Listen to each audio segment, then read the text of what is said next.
Et voilà, bonsoir chers amis.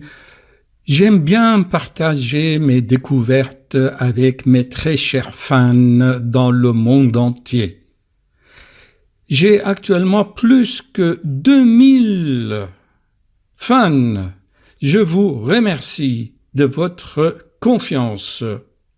Ce soir, j'ai encore le grand plaisir, très grand plaisir, et une joie intense de vous présenter la synthèse de ma journée. Je ne la fais pas sur Facebook en train de me filmer en selfie, mais je vous donne un travail intelligent pour vous aider dans votre vie concrètement de tous les jours. Mettez en pratique, chers amis. Je vois des fans qui regardent mes vidéos avec plein de conseils et ensuite ils me posent des questions et je suis attristé de voir qu'ils n'ont pas assimilé cette connaissance. Chers amis, je vous ai toujours dit que le sang produit des irradiations magnétiques. En plus, bien sûr, de la chaleur. En plus, il transmet le sucre, le cholestérol, tout ce qu'il faut pour la vie, pour nourrir nos cellules.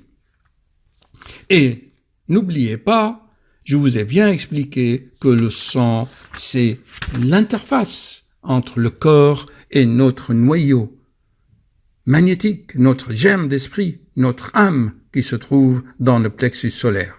Admirez, chers amis, la circulation et voyez, en observant cette vidéo, le reflet des lois de la vie. Ici, on voit deux lois. La loi du mouvement, l'être humain doit bouger. S'il ne bouge pas, son sang devient comme un marécage et les crapauds, les caillots se forment, les phlébites se forment et il peut mourir d'une embolie pulmonaire. Et ensuite, admirer la loi de donner et recevoir. C'est pour ça le cœur est le symbole de l'amour, parce que l'amour, c'est donner et recevoir d'une façon équitable. C'est la base d'une humanité nouvelle.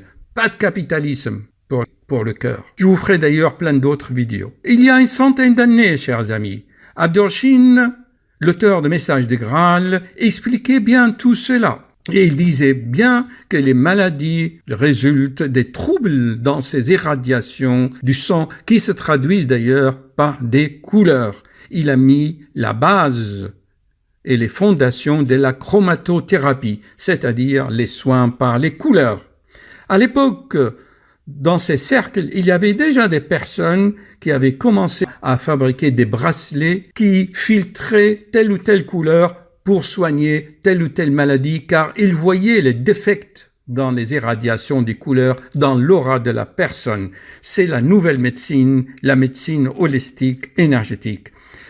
Voilà, chers amis, et quand j'ai vu ce reportage sur Arte avec le bracelet connecté, ça m'a fait tilt. Mais je dis, écoutez, aujourd'hui, on fabrique des bracelets connectés, alors qu'il y a 100 ans, l'auteur de Messages de Graal a mis en place la base de ce traitement par les bracelets. C'est incroyable, non? Et à la fin du reportage, elle vous parlera du vieillissement. Mais déjà, dans le sang, il y a tout ce qu'il faut. D'ailleurs, les chercheurs ont remarqué que si on transfuse à des vieillards fatigués, malades, si on leur transfusait du sang de jeunes de 20 ans, tout simplement, par une simple transfusion sanguine, eh bien, les personnes âgées retrouvent la vigueur et la jeunesse.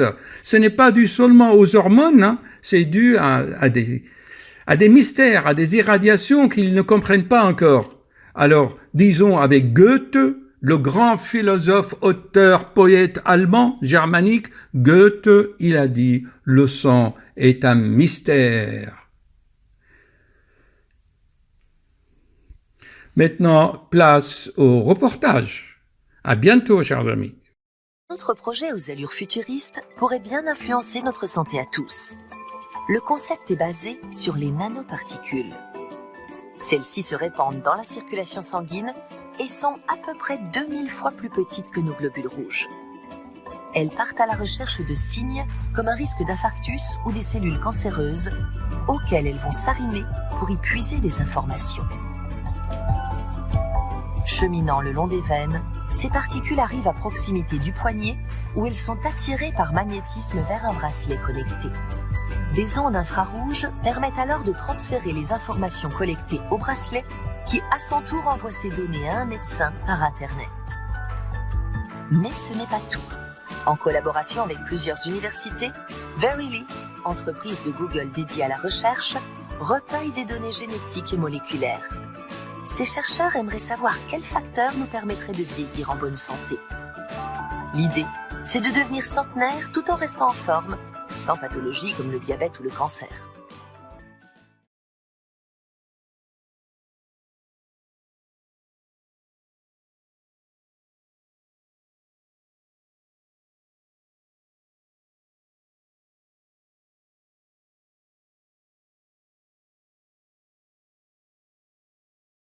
Est-ce que je suis clair, chers amis?